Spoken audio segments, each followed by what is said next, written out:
warahmatullahi wabarakatuh.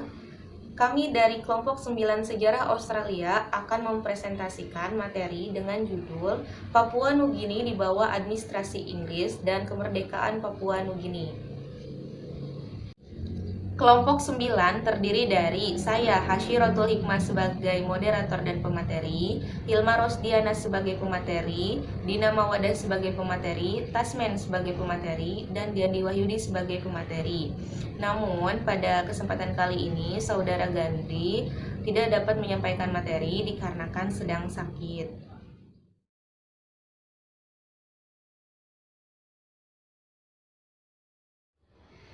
Selanjutnya yaitu latar belakang masalah. Papua Nugini merupakan sebuah negara yang terletak di bagian timur Pulau Papua dan berbatasan darat dengan Papua Indonesia bagian barat.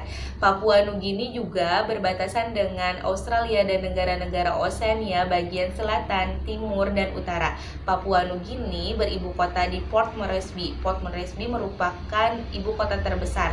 Papua Nugini memiliki keanekaragaman budaya dan bahasa. Bahasa lokal yang dimiliki oleh Papua Nugini berjumlah 850 bahasa lokal. Dan Papua Nugini juga sebagai negara yang kaya akan sumber daya alamnya.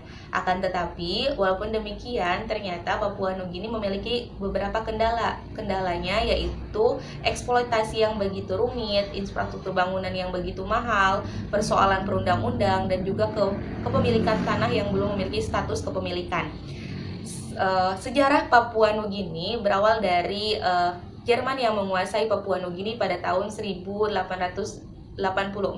Pada saat itu Papua Nugini diberi nama Jerman Nugini. Dan pada Perang Dunia I, Papua Nugini dikuasai oleh Australia. Australia juga bahkan memerintah Papua Britania. Dan Australia diperintah oleh Liga Bangsa-Bangsa untuk memerintah Papua Nugini pada tahun 1904, dan pada saat itu Papua Nugini bernama Papua. Nah, selain itu juga Australia memiliki keberlangsungan dalam segi menyumbang yang begitu banyak bagi negara Papua Nugini. Selanjutnya yaitu pokok pembahasan. Pada pembahasan kali ini membahas dua pokok pembahasan. Yang pertama, sejarah pendudukan dan penanaman kekuasaan Inggris di Papua Nugini dengan membahas munculnya perhatian Inggris terhadap wilayah Pasifik, pendudukan bersama atas New Hebrides, sejarah dan pemerintahan, 4 fase penanaman kekuasaan Inggris di Papua Nugini, kondisi Papua Nugini ketika di bawah administrasi Inggris. Dan pada pembahasan pokok kedua, yaitu kemerdekaan Papua Nugini dengan membahas proses kemerdekaan Papua Nugini, perkembangan politik di Papua Nugini. Selanjutnya yaitu pembahasan sejarah, pendudukan, dan penanaman kekuasaan Inggris di Papua Nugini. Yang pertama, munculnya perhatian Inggris terhadap wilayah Pasifik.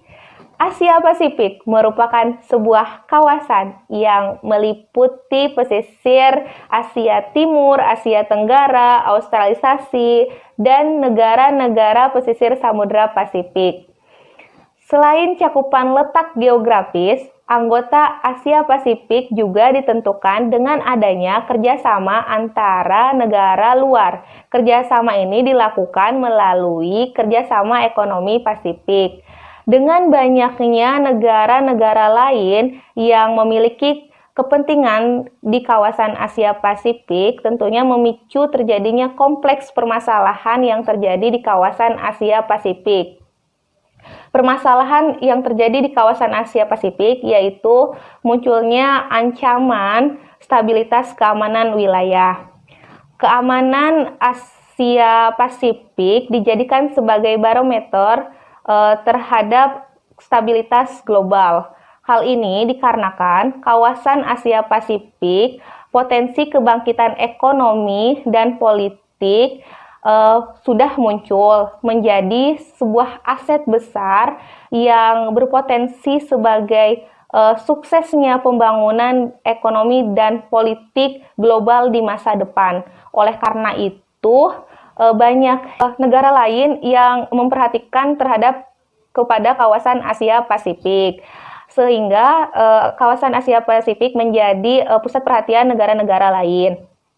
Sementara ternyata kawasan Asia Pasifik banyak menyimpan laten yang berbahaya yang akan mengakibatkan konflik terhadap keamanan regional dan internasional. Pasca terjadinya Perang Dingin, keadaan situasi internasional itu mengalami perubahan yang begitu besar, sehingga perdamaian dan pembangunan yang ada di kawasan Asia Pasifik pada saat itu mengalami kesulitan dan tantangan. Potensi keamanan dan pertahanan kawasan Asia Pasifik menjadi sebuah tantangan dan menjadi bukti anggapan adanya bahwasannya Asia Pasifik ini menjadi negara yang memiliki global dalam kawasan menengah. Sebagai sebuah negara besar yang berkuasa, Inggris banyak memiliki tujuan terhadap wilayah Asia Pasifik, terutama bertujuan untuk kebijakan orientasi yang memicu terjadinya kerjasama antara Asia Pasifik dengan dialog dan kerjasama untuk meningkatkan kesejahteraan dan juga keamanan wilayah bagi Asia Pasifik, sehingga terjadinya perhatian Inggris terhadap wilayah Asia Pasifik.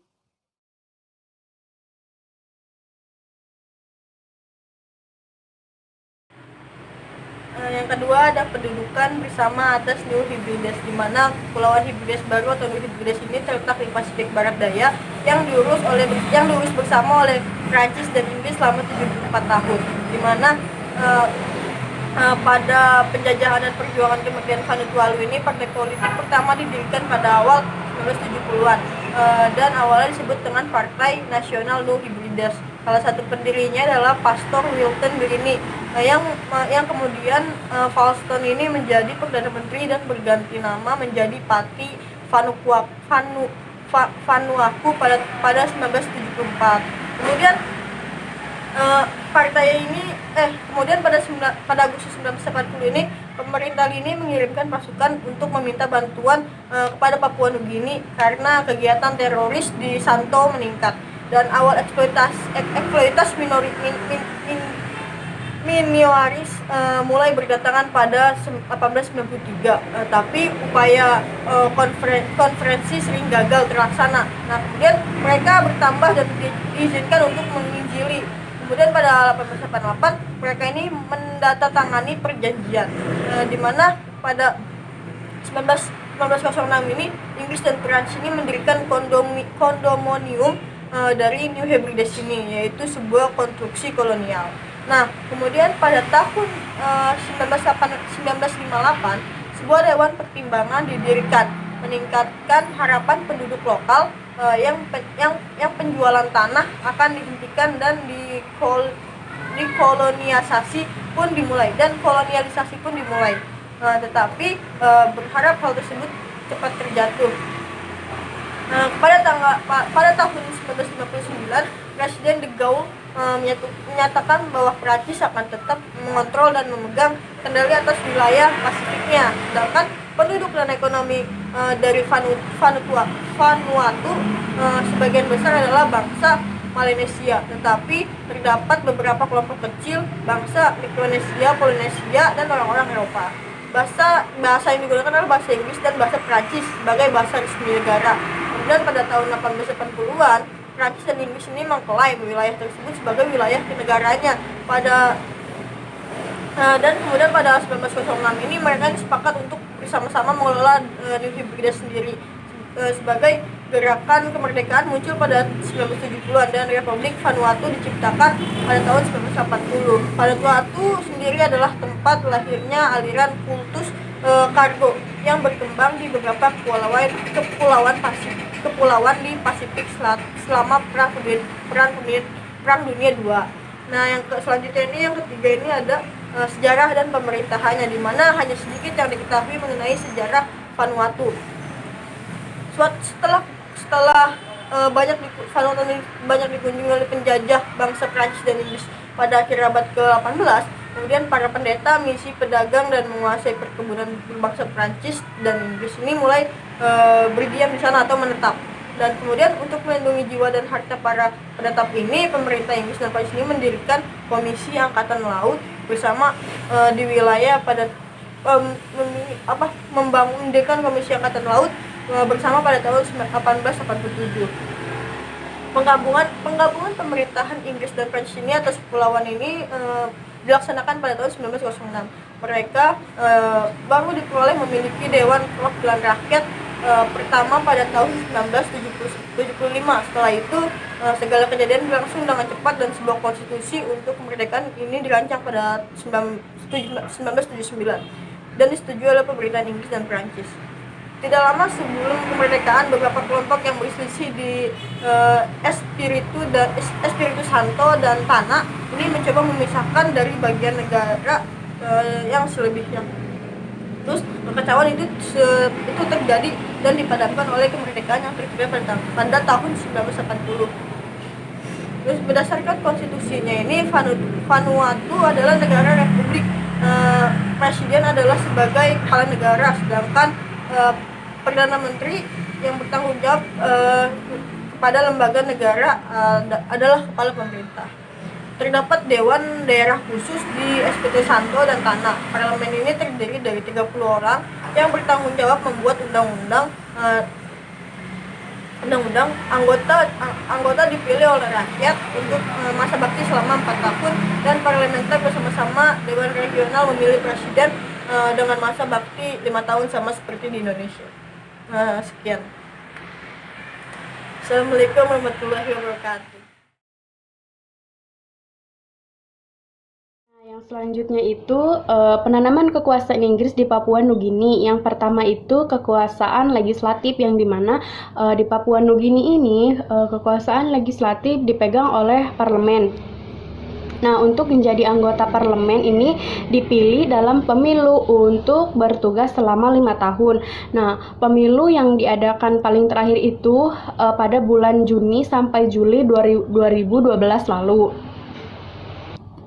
Nah, yang kedua itu kekuasaan yudisial, yang dimana kekuasaan yudisial di Papua Nugini ini bersifat independen dari pemerintahan dan melakukan perlindungan hak konstitusi dan penafsiran hukum.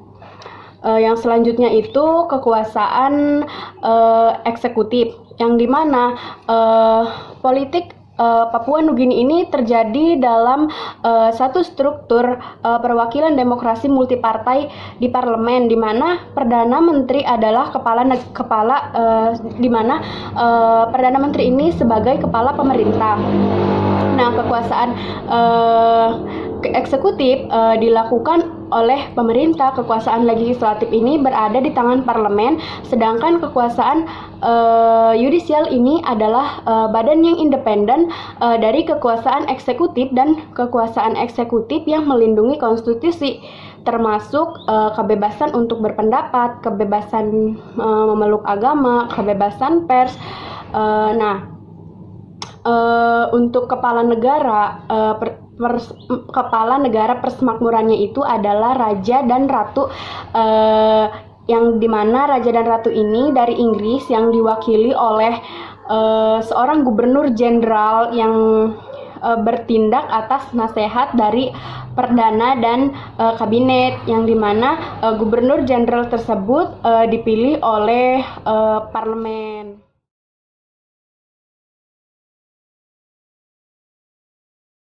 Yang selanjutnya itu mengenai kondisi Papua Nugini ketika di bawah administrasi Inggris. Nah, setelah Australia diduduki oleh Inggris, pelaut-pelaut Inggris ini berkeinginan untuk bagian dari wilayah Irian Timur tersebut menjadi bagian dari Inggris. Nah, sampai pada saat itu secara perseorangan Letnan Yule dan Kapten Moresby ini menyatakan daratan itu sebagai milik Inggris. Nah, tetapi pemerintahan Inggris ini menghiraukan pendapat tersebut, dan pemerintahan Inggris berpendapat bahwa sudah cukup luas wilayah penduduk hitam dalam lingkungan kekuasaannya dan tidak perlu ditambah lagi. Nah, berbeda dengan pemerintahan tersebut ada seorang negarawan yang terkenal di New South Wales yang bernama Henry Parkes ini berpendapat bahwa Australia akan merasa aneh dan janggal kalau kekuasaan Irian bercokal di Irian Timur. Nah, pendapat Henry Parkes ini merupakan peringatan bagi pemerintahan Queensland, yang dimana lalu pemerintahan Queensland ini mendesak pemerintahan Inggris untuk segera menduduki Irian Timur. Nah, tetapi pemerintahan Inggris tetap menolak akan hal itu. Terus sampai pemerintahan Queensland ini berpendapat bahwa Irian Timur akan segera diduduki oleh Jerman. Tetapi pemerintahan Inggris tetap tidak percaya akan hal itu dan tetap tidak mau menduduki Irian Timur. Nah, sampai pada saat itu pada tahun 1877, nah ditemukan emas di sebelah Irian Timur, tapi Inggris tetap tidak ingin menepati Irian Timur tersebut. Nah, kecuali seluruh koloni di Australia bersedia memikul biaya yang terkait dengan pendudukan itu. Nah, pada tahun 1883, kepala pemerintahan Queensland yang bernama Sir Thomas McIlwraith ini memutuskan untuk bertindak bila Inggris tetap tidak menduduki Irian Timur, maka Jerman akan menduduki Irian Timur sampai sekalipun pemerintahan Inggris tetap menolak akan hal itu, sampai Sir Thomas ini mengutus seorang hakim untuk menancapkan bendera Inggris sambil menyatakan bahwa Irian Timur ini menjadi bagian dari Inggris. Nah, sementara itu koloni di Australia ini mendukung Queensland, dan secara bersama-sama ini mereka itu mendesak Inggris untuk bertindak. Nah, dalam bulan November 1884, pemerintahan Inggris ini mengklaim bahwa Irian Timur menjadi bagian dari tetangga. Nah, sementara itu Jerman telah mengklaim bahwa bagian timur lautnya, bahwa bagian timur adalah miliknya gitu. Nah, sejak saat itu sampai pada tahun 1901, Irian Timur ini menjadi milik Inggris dan diperintah oleh Queensland, serta anggaran belanja untuk itu dipertanggungjawabkan oleh keenam koloni. Nah, pada Perang Dunia ke-1, Australia ini berhasil menduduki wilayah Nugini, yang dimana wilayah Nugini ini jajahan Jerman, dan pada tanggal 2 Mei 1921, Australia diberi mandat oleh Liga Bangsa-Bangsa atas wilayah tersebut yang diberi nama wilayah Nugini.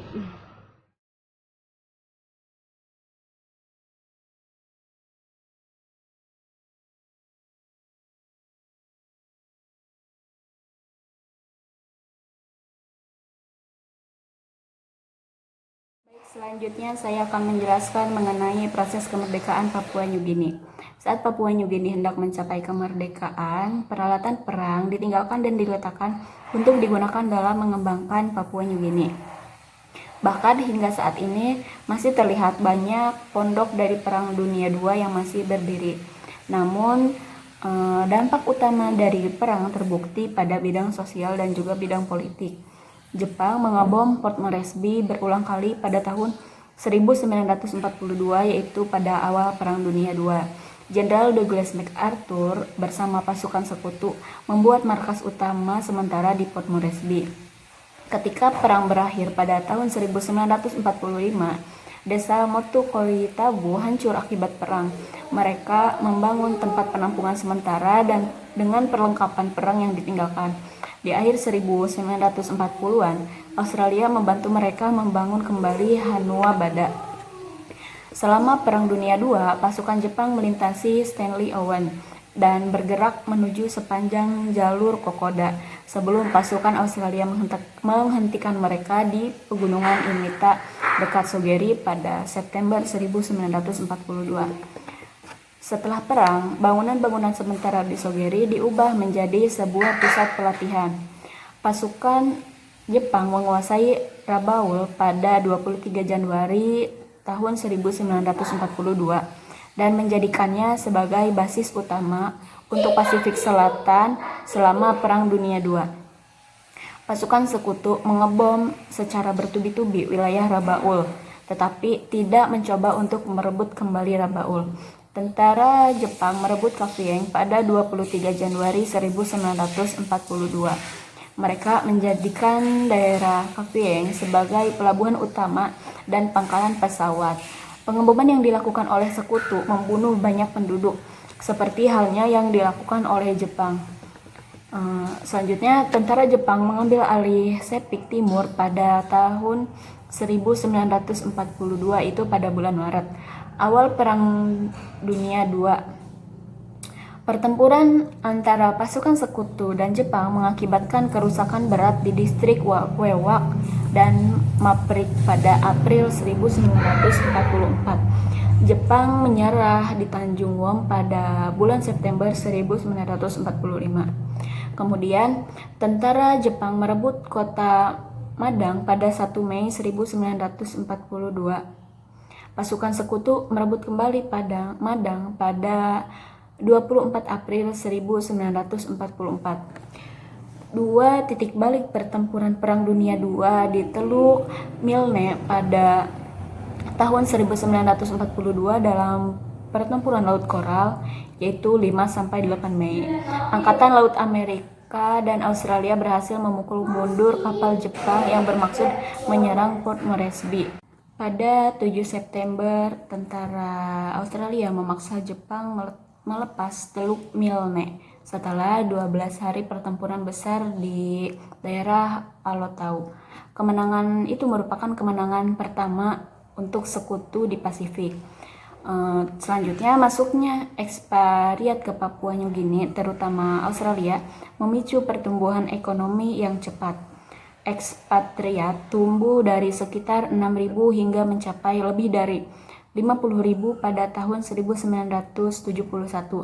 Kolonialisme tidak populer di tahun 1950-an dan 1960-an, dan Australia didesak untuk mempersiapkan Papua New Guinea menuju kemerdekaan. Pada tahun 1946, berdasarkan persetujuan PBB, Australia ditetapkan sebagai penguasa atas kedua wilayah Papua dan New Guinea. Pada tahun 1951, dibentuk Dewan Legislatif Papua dan New Guinea. Namun pada tahun 1864 diganti oleh House of Assembly dengan jumlah 64 orang. Melalui Papua New Guinea Act ditetapkan perubahan nama Papua New pada tahun 1971. Selanjutnya pada tahun 1964 Dewan Majelis dengan 60 anggota dibentuk. Pada 1 September 1973, Papua New Guinea memperoleh pemerintahannya sendiri yang dipimpin oleh Chief Minister yang dijabat oleh Michael Somare.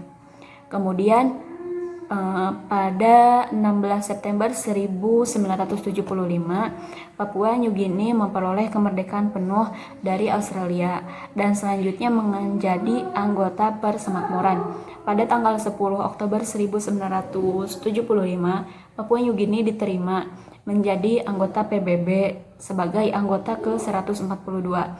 Setelah merdeka, Chief Minister diganti menjadi Perdana Menteri dan diangkat seorang Gubernur Jenderal sebagai Wakil Ratu Inggris.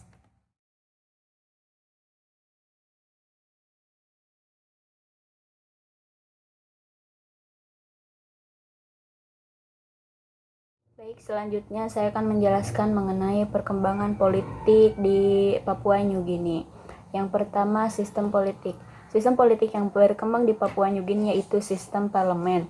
Pemerintahan di Papua New Guinea dilindungi oleh konstitusi dari mosi tidak percaya yang menghasilkan Perdana Menteri alternatif. Yang kedua yaitu sistem pemerintahan di Papua New Guinea. Papua New Guinea berbentuk monarki konstitusional. Kepala negaranya adalah Ratu Elizabeth II dan diwakili oleh Gubernur Jenderal. Gubernur Jenderal dipilih langsung oleh anggota dari Parlemen Nasional dan hanya memiliki fungsi seremonial. Yang ketiga yaitu perkembangan politik di Papua Nugini saat ini. Pada pemilihan umum yang dilaksanakan pada Juni dan Juli 2007, Perdana Menteri yang sedang menjabat yaitu Sir Michael Somare dari Partai Aliansi Nasional memenangkan kursi terbanyak. Selanjutnya yang keempat yaitu hubungan luar negeri atau politik luar negeri, yaitu terbagi menjadi dua. Yang pertama hubungan bilateral Indonesia Papua Nugini dan yang kedua hubungan multilateral. Untuk lebih lengkapnya bisa dilihat dari makalah yang telah kami buat. Demikian presentasi dari kelompok 9, kurang lebihnya mohon maaf. Wabillahi taufiq wal hidayah. Wassalamualaikum warahmatullahi wabarakatuh.